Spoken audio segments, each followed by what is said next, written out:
ब्रेकनंतर बुलेटिनमध्ये आपलं स्वागत। महत्त्वाची घडामोड आहे। प्रधानमंत्री किसान सन्मान योजनेचा हप्ता आज जाहीर होणार आहे। या योजनेअंतर्गत 9.5 कोटी रुपये शेतकऱ्यांच्या खात्यात जमा होणार आहेत। याचा देशभरातील जवळपास 9.25 कोटी शेतकऱ्यांना फायदा होणार।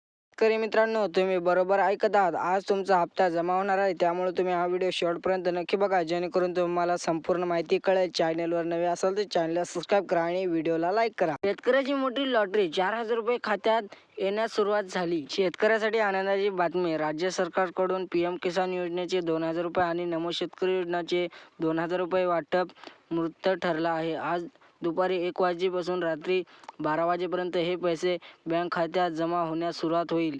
त्यामुळे तुम्ही वर्गामध्ये सध्या समामध्ये वातावरण आहे। हे पैसे सर्व शेतकऱ्यांना एकाच वेळी मिळणार नाहीत, हे लक्षात ठेवा।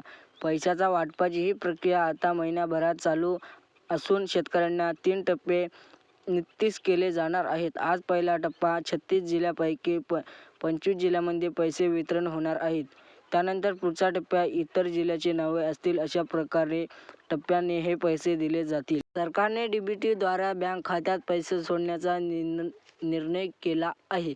प्रांतिक अडचणी यावे यामुळे हा निर्णय घेतला आहे। आता आज केवळ 15 जिल्ह्याचे पात्र शेतकऱ्यांच्या खात्यात 4,000 रुपये जमा होतील।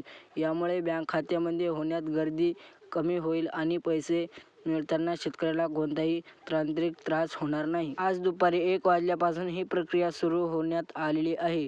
तुमच्या जिल्ह्यात तर पहिला टप्पा यादीत असेल तर तुम्ही रात्री उशीरभरात कधी हे पैसे जमा झाल्याचे मेसेज येऊ शकते।